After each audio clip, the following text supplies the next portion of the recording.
Hey everyone, and welcome to this quick Dota 2 guide on last hitting. It is something I get asked about very often, so let's do a quick guide about it. Let's get started. Now first, if you're relatively new to the game, I would recommend that you run Juggernaut as a safe lane carry if you are looking to practice last hitting. The reason for this is simple. Juggernaut has a very straightforward attack animation. In fact, his base attack time is by far the fastest in the game, and which results in a much snappier feel and much more consistent last hitting. When you compare his base attack time to others, most heroes have a 1.7 base attack time. Some have 1.5 like Queen of Pain, but Juggernaut is the fastest. Now, what I want you to do is I want you to fixate on one particular hero.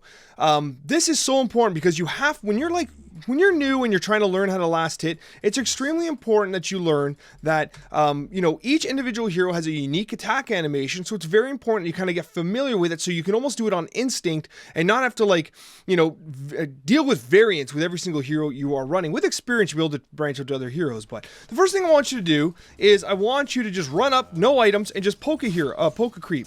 What you're going to notice is you're doing about 45 damage a hit here. 48, you're high rolling every once in a while, but 45 damage. Now you might be thinking, Alex, 45 damage, but we have 52 damage over here. What's up? Well, first of all, at 550 health, these melee creeps have 10% physical resistance thanks to 2 armor. So that armor is being applied here to reduce the amount of damage. So 48 is realistically the amount of damage you can do. And I stop right there because look how small the health bar is.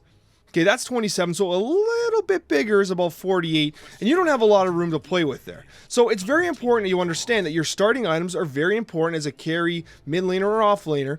Someone who's getting last hits because it has to amplify your ability to get last hits. So right now we're doing about 45 damage. So we get our tangos. This is the recommended starting items that I recommend for players that are starting out. You get the Mango for the Blade Fury on command. You need some regeneration, of course. Quelling Blade gives you 13 additional attack damage on creeps.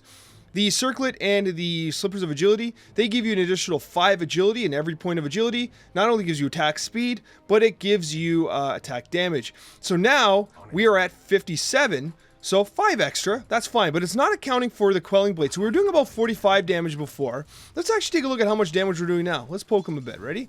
So now we're doing 61, 62, 63, I said 63. Well, there was a 63, I was just counting, I don't know why. But as you can see, we're doing quite a bit more, and that's good. So what you want to do now is you want to keep an eye on a creep here. So now there's 68, so that is about, see how much bigger his health bar is? So the reason why I'm stopping here is because when you're with a new hero, you want to train yourself to say, okay, that is what the last hit range roughly looks like for me. That is what the health bar has to look like before I could, entertain the idea of last hitting. And so it's extremely important that you kind of take a second to pause and say, okay, that is the range I'm looking for when I want to get a last hit. And I was too far there. But one thing I will mention as well is that the range creeps have much less health. The melee creeps have 550, these range creeps have 300, so the result is that 64 is a lot bigger, right? I had to pause it at 36 here, but as you can see, 36 is about the same length as a 64 on the melee creep, so it's very important you understand that, okay? As you continue through the game, you'll get additional items, and as you get additional items, you'll notice that what they're going to do is they're actually going to improve the amount of damage you're doing, and in effect, improve the last hit range, because now with boots and 2 wraith bands, now we're doing 86 damage, which allows us to hit from much further away for that last hit potential, okay? The other thing you really need to pay attention to is, I'll wait for a new wave here to really explain this, but you want to pay attention to which creep is going to die next. It's one of the most important elements of this whole thing, okay? I'll show you right here, okay? So we have a full creep wave here, and what we're going to want to do is pay attention to who's being attacked, okay? Who has the most health, who has the least health, and try and determine the order at which they're going to die, and position yourself accordingly. So as Juggernaut, I know that this guy's taking the most damage here, so I want to position myself around here, right? He's going to die first. Okay, he's going to die next. I can actually go here and give a couple pokes here, but I know he's going to die next, right? See, I gave a couple pokes, but he's next. Now he's next. Range creeps last. Okay? Give a couple shots there. Deny that. Last hit that. Perfect. Constantly do that. Always be on the lookout of, okay, who's going to die first? Who's next? Know the death order of the creeps, because that is going to allow you to... See, I know this guy's taking the most damage from our creeps, right? He's going to die first if I don't intervene. Okay? And I know that this guy's going to die next. So, I position myself here. right? I know that this guy's going to die next. Now, I might actually set it up so I can poke this guy. He's not taking a lot of damage. Deny this. But see how, like, I know this guy's going to die last, so I can do this. And then come back here, get the deny, get the last hit, and then finish this guy off, right? And the reason why I'm doing this is to show you it's good practice to determine the death order in order so you can position yourself. Because remember, the opposing team is going to be, they're going to be trying to deny you at the same time, which is when you hit your own creep and take away some of the value. It's very important that you get these last hits, by the way. It's like the most fundamental skill in Dota, because with last hits, you're able to get additional gold. Now, I'm going to push the lane a little bit on purpose. It's extremely important that you use the stop command to queue attacks. A lot of new players try and do this. Oh, that's the last hit, and they just run and click them. Okay. Click here, click here. Oh, this guy's going to be a last hit. I'm going to click him. Oh, this is a die. I'm going to click him. I'm going to click this guy. But what's actually easier, so by the way, under tower, 1, 2, 3, 4, 5, 6. Last hit. Now, these guys are ranged. So on this 6th hit, you got a last hit under tower, by the way. Practice getting under tower. But what I mean is look how I'm kind of like stopping my attack, right? What I'm doing is I'm clicking to attack, and then I'm hitting the stop key, which is S by default. And what that does is it basically cues my sword swing.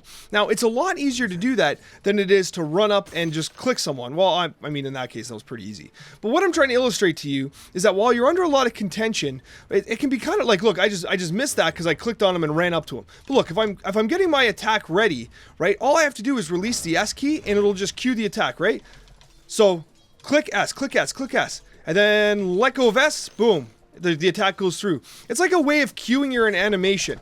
And you're going to see a lot of players do that because it is much easier to kind of queue like quick attacks, right? Oh, boom, there it is, right?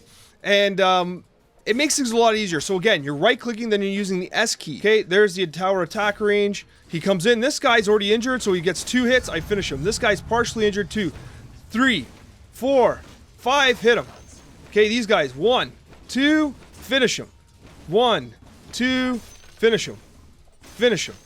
Okay, 1, 2, 3. Oh, I missed that one. 1, 2, 3, 4, finish him.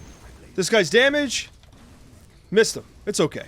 Last thing under tower is very tricky, by the way. Very tricky. It takes a lot of practice, right? I missed a couple there, and I've been playing this game for thousands of hours. But anyways, the point is practice. And practice one hero, because it really makes a difference that you get used to the attack command, okay? Again, just as a quick recap, okay? Pick one hero. Practice that one hero. Master their attack animation, okay? Learn the attack range of each individual hero by practicing and checking what the little bars look like based on your attack damage at given levels. And then what you're going to do, position yourself appropriately, constantly monitor who's the next creep to die. Like this guy's the next one to die now, right? Easy, because I'm here.